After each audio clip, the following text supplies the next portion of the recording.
Before we dive deeper into this story, I have one small request. Please subscribe, drop a like, comment, and hit that hype button to boost this channel so more people can discover these incredible stories. What would you do if one morning you woke up to find legal divorce papers on your kitchen table? Papers that listed every lie you thought you'd gotten away with. How did it come to this, when just weeks ago I thought I was untouchable in my marriage? Can a husband really turn the tables when his wife betrays him with his own friend and make her pay without ever raising his voice? My name is Eulalia Trent, and I'm about to tell you how I lost everything because I thought I was smarter than everyone else. The first time I publicly humiliated my husband Graham, I felt powerful. We were hosting our monthly dinner party, and Graham had just finished telling everyone about his promotion to senior accountant at Morrison & Associates. Instead of being proud, I rolled my eyes and laughed. Senior accountant, I said, making air quotes while our friends watched. It's basically the same job he's had for 3 years, just with a fancier title and maybe an extra 1,000 a year. But Graham's never been one to rock the boat, have you, honey? Graham's face flushed red, but he just smiled weakly and changed the subject. Our friends, Mark and Lisa, the Johnsons, and my college friend Rebecca, all looked uncomfortable, but my mother-in-law Helen, who was visiting for the weekend, set down her wineglass with a sharp clink. Eulalia, Helen said quietly, that was unnecessary. I shrugged. I'm just being honest. Graham knows I love him, but someone has to keep him grounded. He's always been too passive for his own good. My own mother, Evelyn, who had driven up from Tampa for the dinner, laughed and patted my hand. Eulalia's always been a straight shooter. Better to be honest than fake, right? But I caught the look that passed between Helen and Graham. Something cold and calculating flickered in my husband's usually gentle brown eyes before he excused himself to check on our 9-year-old daughter, Maggie. Later that night, after everyone had gone home and my mother had retired to the guest room, I was cleaning up the kitchen when my phone buzzed. A text from Sean Driscoll, Graham's old college friend who had moved back to town 6 months ago. Great dinner tonight. You looked amazing in that dress. Graham's a lucky guy. Or maybe he doesn't realize what he has. I felt a thrill run through me as I typed back, some people don't appreciate what's right in front of them. Their loss, came his immediate reply. Coffee tomorrow? I'd love to hear more about that marketing project you mentioned. I was about to respond when Graham walked back into the kitchen. His movements were quiet, deliberate, and when he glanced at my phone screen, I quickly turned it face down. Everything okay? He asked, his voice neutral. Just work stuff, I said, meeting his eyes with what I hoped was casual confidence. You know how it is. Graham nodded slowly, but something in his expression made my stomach flutter with unease. I know exactly how it is, Eulalia. The way he said my name, not Eula like he usually did, but my full name, sent a chill down my spine. But I pushed the feeling aside. Graham was weak, predictable. He'd never had the backbone to stand up to me in 12 years of marriage. Why would he start now? Over the next few days, I found myself texting with Sean more frequently. He was everything Graham wasn't: confident, flirtatious, exciting. When he suggested we meet for lunch instead of coffee, I agreed without hesitation. I have a client meeting downtown, I told Graham that Thursday morning as he made breakfast for Maggie. Might run late. Which client? He asked, not looking up from the pancakes he was flipping. The question caught me off guard. Graham never asked about my work at the insurance office. The Peterson account. They're thinking about upgrading their policy. Graham nodded and handed Maggie her plate. Have a good day, sweetheart, he said to our daughter, kissing the top of her head. Then he looked at me. You too, Eulalia. Again with the full name. I grabbed my purse and headed for the door, eager to escape the strange tension that seemed to follow me whenever Graham was around lately. Lunch with Sean was intoxicating. He chose an upscale bistro across town where we wouldn't run into anyone we knew, and he spent the entire meal telling me how beautiful I was, how intelligent, how wasted I was on someone who didn't appreciate me.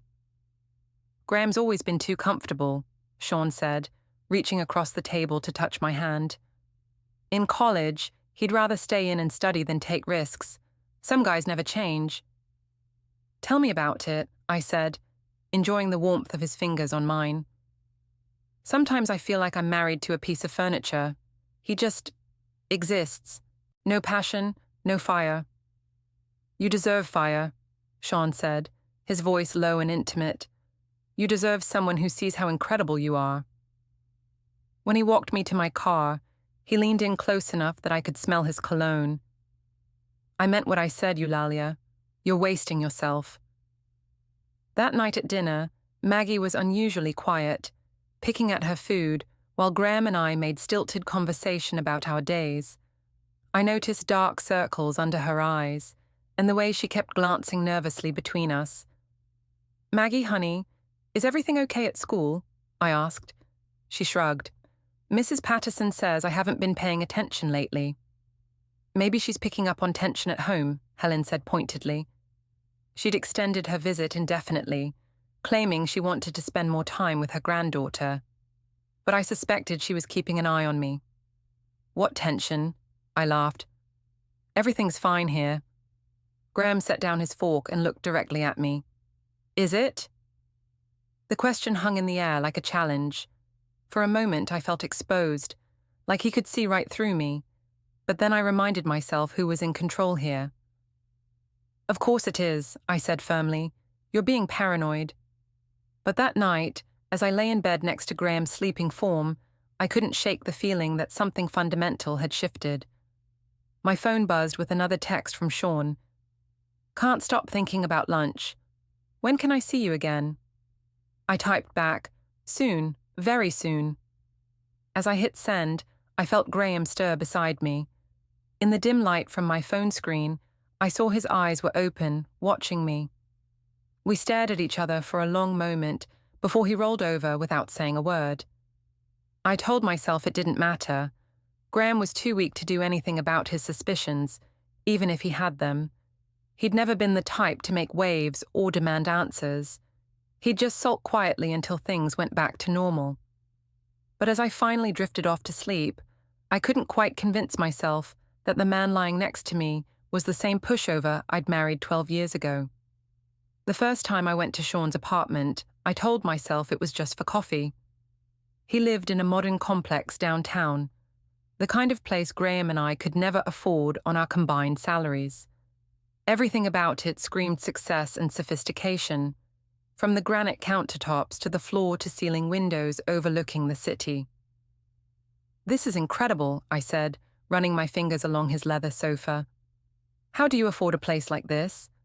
Sean handed me a glass of wine. Expensive wine. Not the cheap stuff Graham and I usually bought. Sales commission has been good to me. Plus, I don't have the overhead of a family. There was something pointed about the way he said it, like having a family was a burden rather than a blessing. But in that moment, surrounded by luxury and attention, I found myself agreeing. Sometimes I wonder what my life would have been like if I'd made different choices, I admitted, settling onto the sofa beside him. It's not too late to make new ones, Sean said, moving closer. You're only 34, Eulalia. You have your whole life ahead of you. When he kissed me, I didn't pull away. I told myself I deserved this, the passion, the excitement, the feeling of being desired. Graham hadn't made me feel this way in years. Maybe he never had. Afterward, as I drove home with my hair hastily fixed and my lipstick reapplied, I crafted my story. Client meeting ran late. Traffic was terrible. I'd grabbed dinner at a drive-thru on the way home. Graham was in the living room when I walked in, helping Maggie with her homework. He looked up when I entered, his eyes taking in my slightly rumpled appearance. How was your meeting? He asked. Fine, I said quickly. Productive. The Petersons are definitely interested in upgrading. Maggie looked up from her math worksheet. Mummy, why do you smell different? My heart stopped, but I forced a laugh. Different how, sweetheart? Like, Fancy, she said, scrunching up her nose. Like when we go to nice restaurants. I had lunch at a nice place with the clients, I said, avoiding Graham's steady gaze. You know how important it is to make a good impression. Graham nodded slowly. Absolutely. Image is everything. There was something in his tone that made me defensive. What's that supposed to mean? Nothing, he said, turning back to Maggie's homework. Just agreeing with you. But I caught the look he gave me, calculating, almost clinical. It was so unlike the Graham I knew that for a moment, I wondered if I was seeing things. Over the next 2 weeks, I found excuses to see Sean 3 more times. Each visit became more intimate, more reckless. He made me feel alive in a way I'd forgotten was possible. When I was with him, I wasn't just a suburban wife and mother trapped in a boring routine. I was desirable, exciting, worth pursuing. Graham doesn't deserve you, Sean whispered one afternoon as we lay tangled in his expensive sheets. He takes you for granted. He does, I agreed, tracing patterns on his chest. Sometimes I think he wouldn't even notice if I disappeared. His loss would be someone else's gain, Sean said, pulling me closer. But even as I lost myself in the fantasy, a small voice in the back of my mind whispered warnings. Sean never talked about the future, never mentioned leaving his bachelor lifestyle behind. When I brought up my unhappiness at home, he was sympathetic but vague about solutions.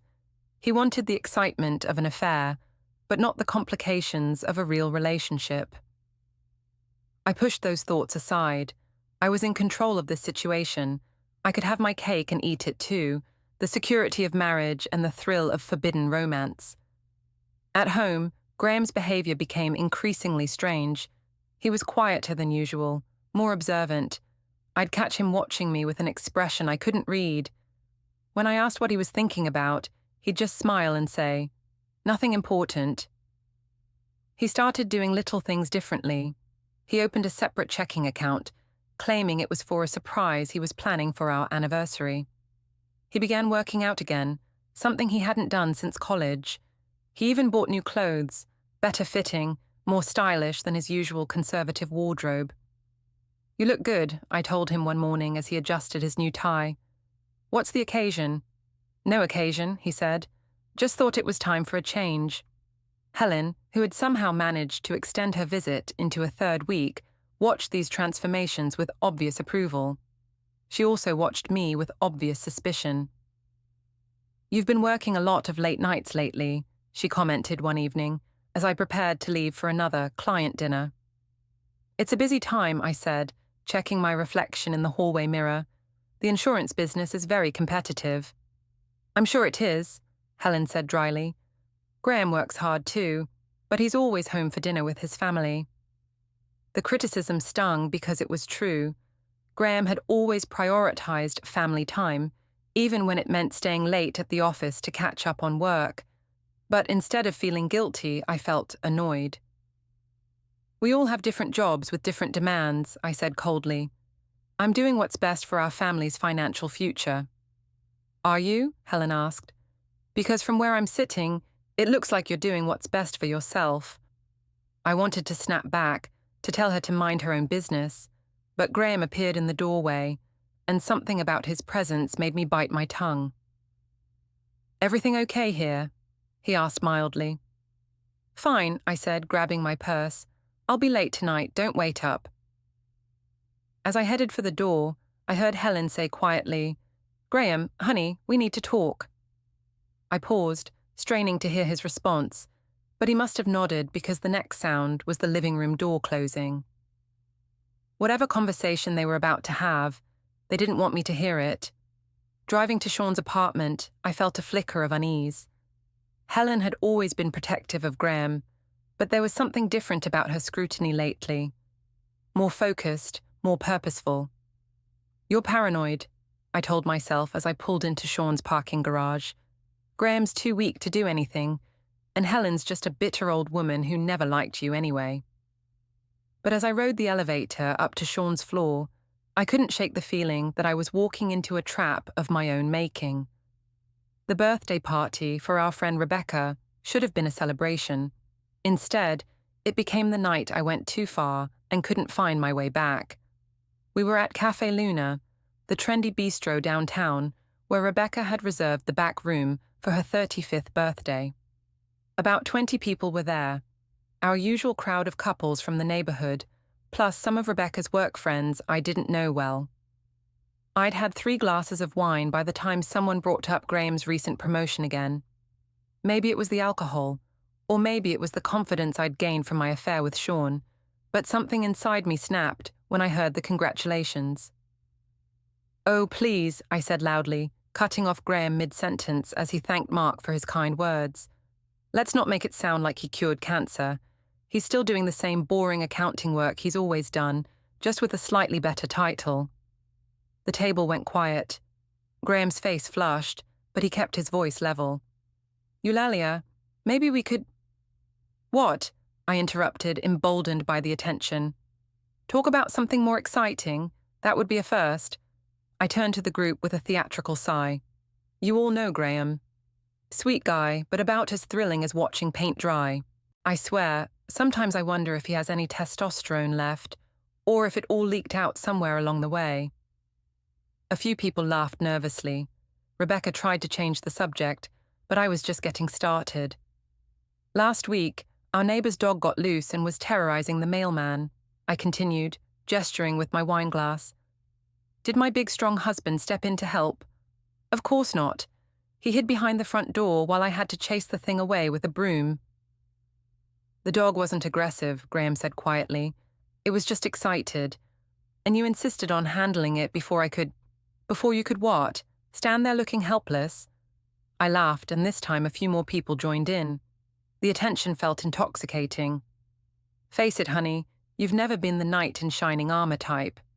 More like the accountant in sensible shoes type." Graham's brother Jared, who had been laughing along with the others, suddenly looked uncomfortable. "Eula, come on, that's enough." But I was on a roll now, feeding off the energy of the room. "Oh, it gets better. Last month I had to kill a spider in our bedroom because Graham was too squeamish." "A spider?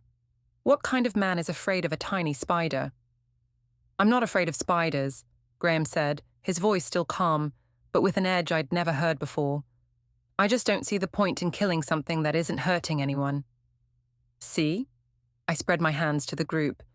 "Even his excuses are wimpy. This is what I live with, people. 12 years of I just don't see the point, and maybe we should think about it, and are you sure that's a good idea? Sometimes I feel like I'm married to a human sedative."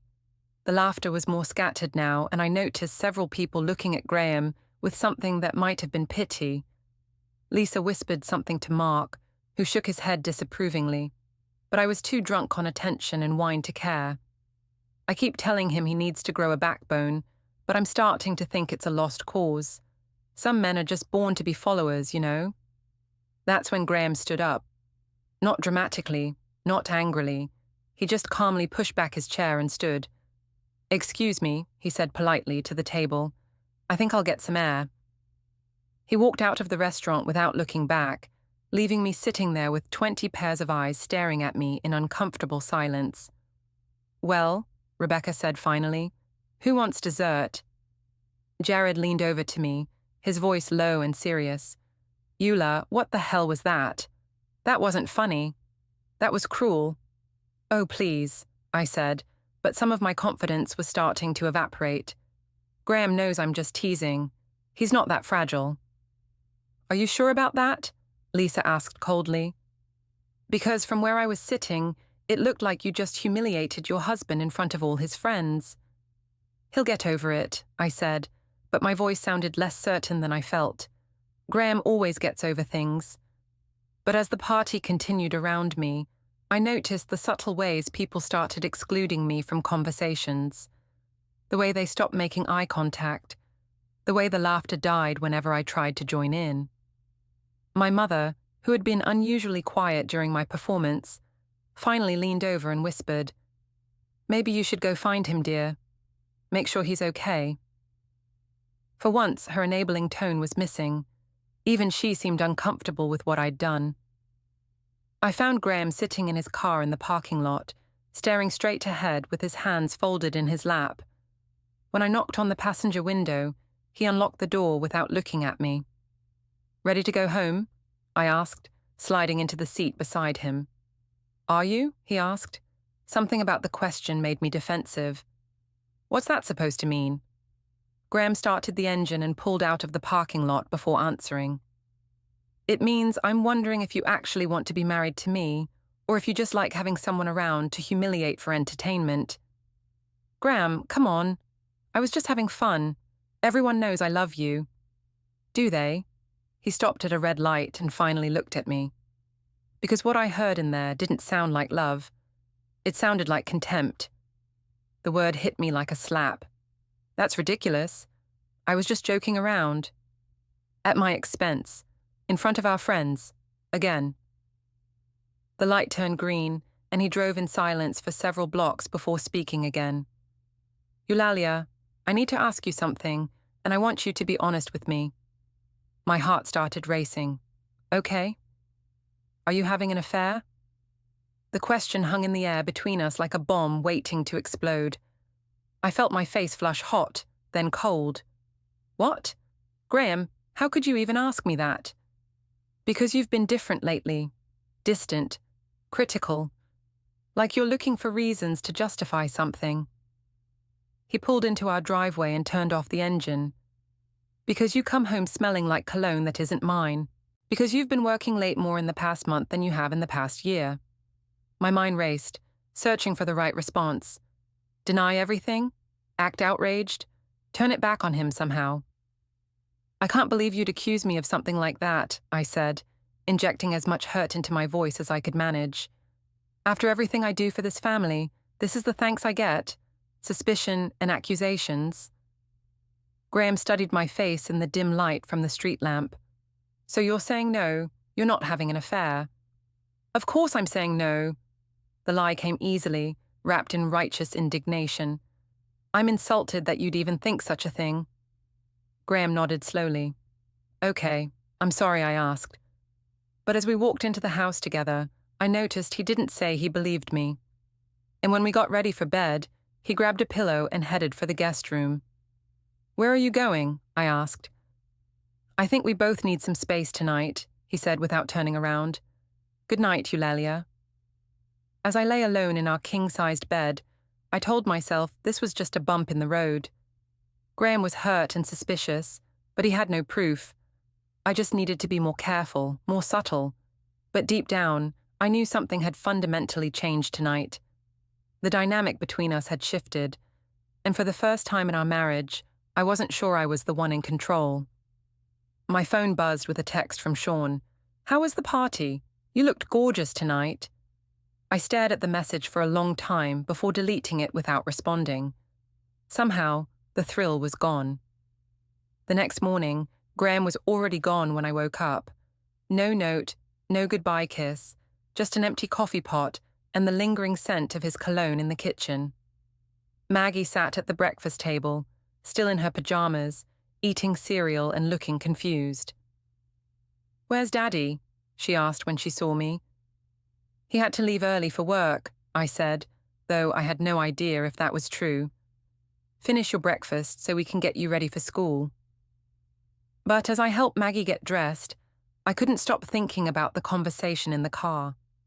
Graham's questions had been too specific, too pointed.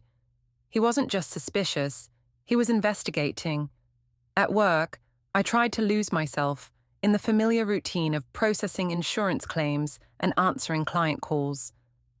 But every time my phone buzzed, my heart jumped. Was it Sean, Graham, someone who had seen me at the restaurant last night? Around noon, my phone rang with an unknown number. "Eulalia, this is Mrs. Patterson, Maggie's teacher. I was hoping we could schedule a conference to discuss some concerns about Maggie's recent behavior." My stomach dropped. "What kind of concerns?" "She's been having trouble concentrating in class, and yesterday she had a bit of a meltdown during reading time. When I asked what was wrong, she said her mommy and daddy were fighting, and she was scared they might get divorced like her friend Emma's parents." I closed my eyes, feeling the walls closing in around me. I'm sure it's nothing serious. Kids pick up on stress, you know. Of course, Mrs. Patterson said gently. That's why I thought it might be helpful for us to talk about how to support her through whatever changes might be happening at home. Changes. The word echoed in my head long after I hung up the phone. Everyone seemed to sense that something was shifting in my carefully constructed life. That afternoon, I got a text from Sean. Miss you. When can I see you again? For the first time since our affair began, I hesitated before responding. Graham's questions from the night before had shaken me more than I wanted to admit. But as I sat in my grey cubicle, surrounded by stacks of paperwork and the drone of office conversation, the memory of Sean's apartment, the luxury, the excitement, the way he made me feel, called to me like a drug. Tomorrow afternoon, I typed back, tell me you need me. His response was immediate. I always need you. You're incredible. The validation felt like oxygen to my starved ego. Whatever was happening at home, at least I had this. At least someone appreciated me. But when I got home that evening, I found Helen in the kitchen making dinner, something she'd never done during her extended visit. Where's Graham? I asked, noting that his car wasn't in the driveway. He called and said he'd be working late, Helen replied without looking up from the stove. He asked me to make sure Maggie had dinner and got her homework done. Something about her tone made me defensive. I'm perfectly capable of taking care of my own daughter. Are you? Helen turned to face me, and I was surprised by the steel in her eyes. Because lately, it seems like you've been pretty busy with other priorities. What's that supposed to mean? Before Helen could answer, Maggie ran into the kitchen and wrapped her arms around my waist. Mommy, Mrs. Patterson said she called you. Are you and Daddy getting divorced? The direct question from my 9-year-old daughter hit me like a physical blow. Of course not, sweetheart. Why would you think that? Because you're always working late, and Daddy's been sleeping in the guest room, and last night you were mean to him at the party. Maggie's eyes filled with tears. Emma's parents did the same things before they got divorced. I knelt down to her level, forcing my voice to stay calm. Daddy and I are just going through a rough patch, okay? All married couples do sometimes. It doesn't mean we're getting divorced. But even as I said the words, I wondered if they were true. Graham's behavior had become increasingly distant and purposeful. The separate bank account, the new clothes, the way he'd looked at me in the car, it all suggested a man preparing for something. That night, Graham came home after 10 o'clock. I was in the living room, pretending to watch TV while actually listening for his car in the driveway. Long day? I asked as he hung up his jacket. Very, he said, not elaborating. How was Maggie? Upset. Her teacher called about her behavior at school. She's worried we're getting divorced. Graham paused in the doorway, his back still to me. What did you tell her? That we're going through a rough patch, but everything will be fine. He turned around then, and I was struck by how tired he looked. Not just physically tired, emotionally exhausted. Will it be fine, Eulalia? The question hung between us, loaded with meaning I didn't want to examine too closely. Of course it will, I said. We just need to communicate better. Graham nodded slowly. Communication. That's important in a marriage, isn't it? Being honest with each other, sharing what's really going on in our lives. There was something pointed about the way he said it, like he was giving me an opening to confess. For a moment, I considered telling him everything.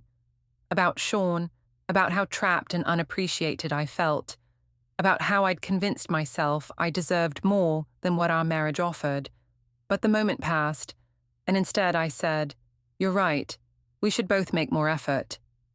Yes, Graham agreed. We should both make more effort to be truthful.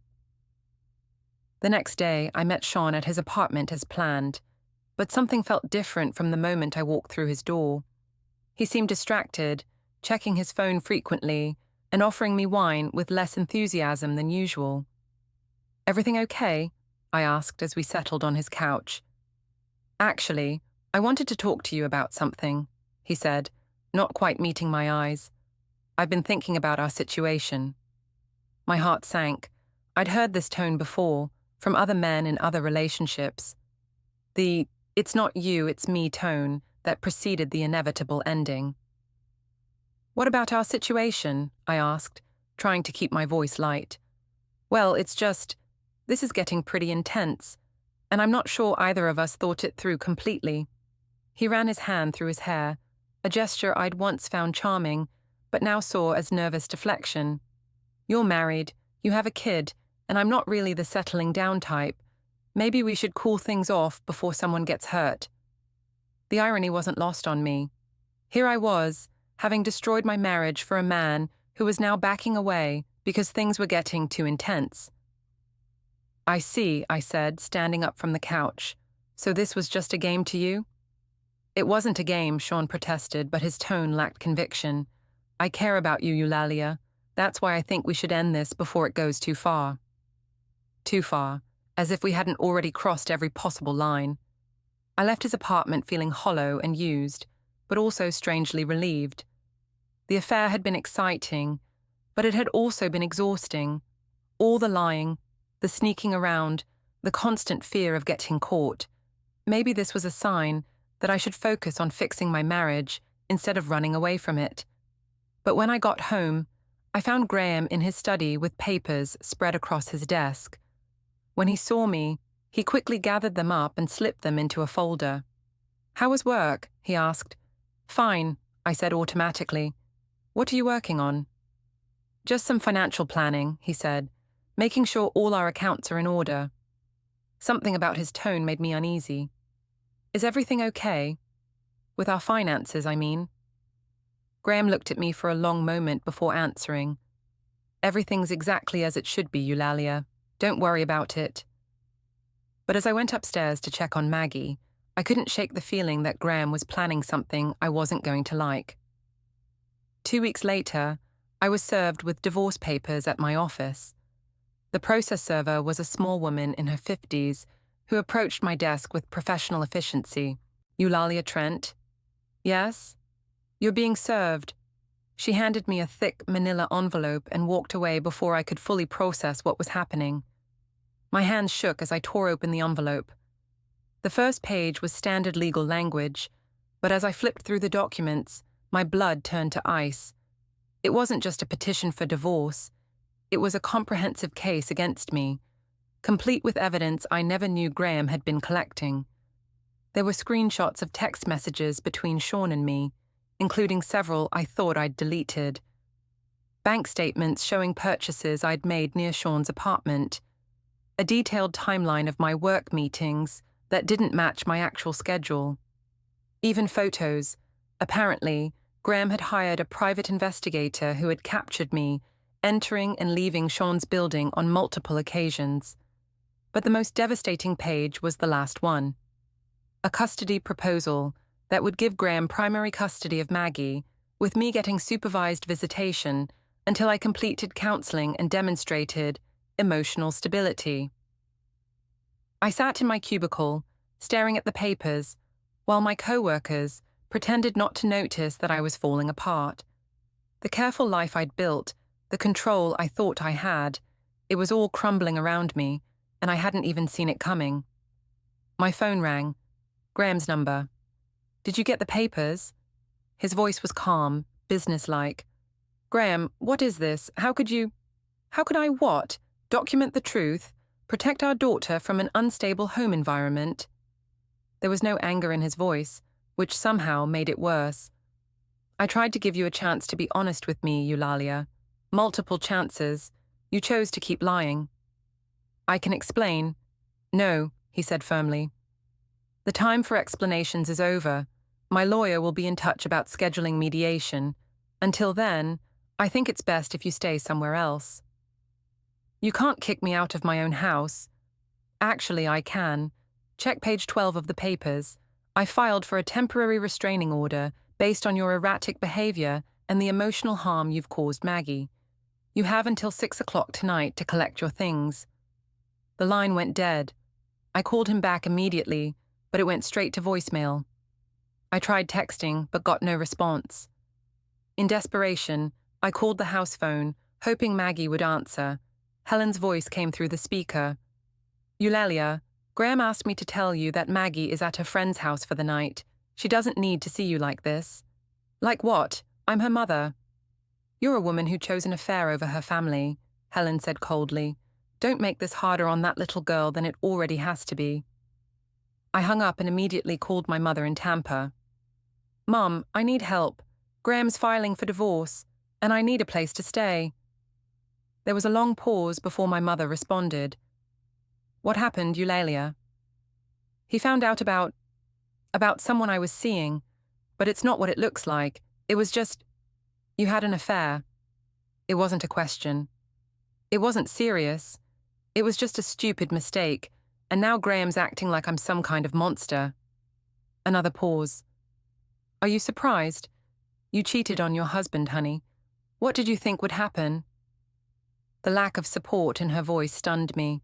My mother, who had always taken my side, who had always enabled my worst impulses, was suddenly holding me accountable.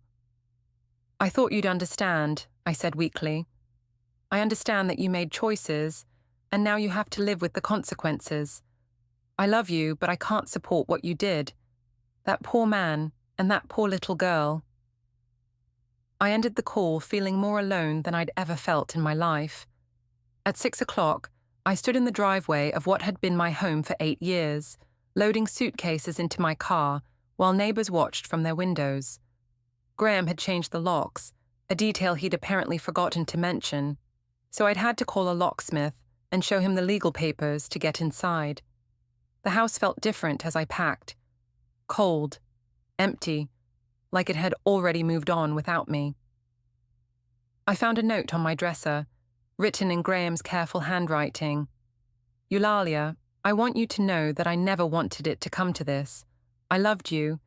I still love the woman I married 12 years ago.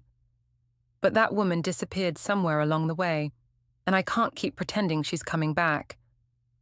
I hope you find whatever it is you're looking for, but I can't sacrifice our daughter's well-being while you figure it out.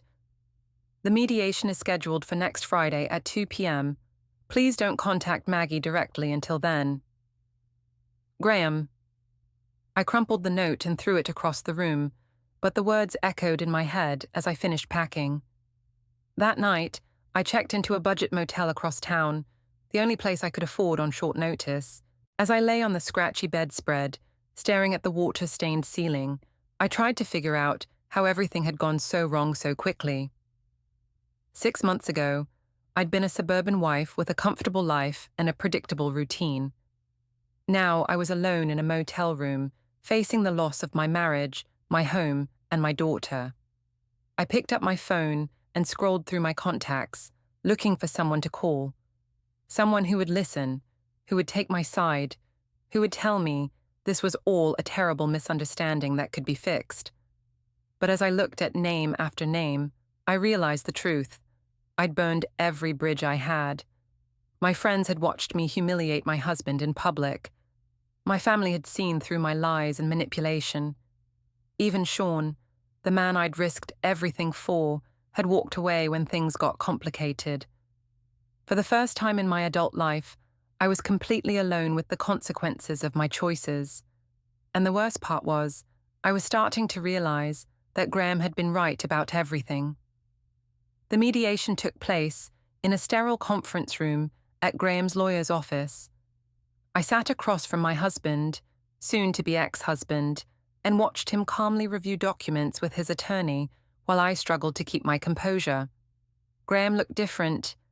Not just the new clothes and the confident posture, but something deeper. The passive, accommodating man I'd married had been replaced by someone I didn't recognize. Someone who spoke with quiet authority and met my eyes without flinching. Mrs. Trent, the mediator began, your husband has filed for divorce on grounds of adultery and emotional cruelty. He's provided substantial evidence to support these claims. Would you like to respond? I looked at my own lawyer, a court-appointed attorney, who'd had exactly one conversation with me before this meeting. This is all a misunderstanding, I said. Yes, I made a mistake, but Graham's making it sound like I'm some kind of monster. I love my family. Graham's lawyer, a sharp-eyed woman in her 50s, slid a folder across the table. Mrs. Trent, are these your text messages with Mr. Sean Driscoll? I opened the folder and felt my face burn as I read my own words back to myself. Messages where I'd complained about Graham's weakness, where I'd mocked his masculinity, where I'd told Sean that my husband wouldn't notice if I disappeared. These were taken out of context, I said weakly. What context would make this appropriate?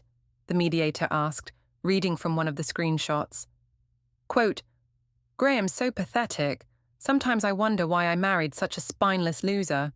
At least you know how to treat a real woman. End quote. I wanted to sink through the floor. Seeing my words printed out like that, read aloud in a legal setting, made me realize how cruel they sounded. I was angry, I said. People say things they don't mean when they're angry. Were you angry when you told our friends that I had no testosterone? Graham asked quietly. It was the first time he'd spoken directly to me since we'd entered the room. Were you angry when you said I was about as thrilling as watching paint dry? Or when you told them I was too weak to handle a neighborhood dog? Graham, please.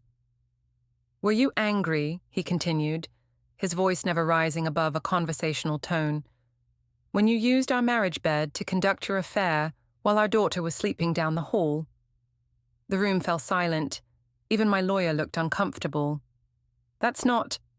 I never... But I couldn't finish the sentence because it was true. I had brought Sean to our house twice when Graham was working late and Maggie was asleep. The violation of it, stated so plainly in that sterile room, made me feel sick. Mrs. Trent, the mediator said, do you dispute any of the evidence presented? I looked around the room, at the lawyers, at the mediator, at Graham's calm, resolved face. No, I whispered. Then let's discuss the custody arrangement. For the next hour, I listened as they laid out the terms of my new reality. Graham would have primary custody of Maggie.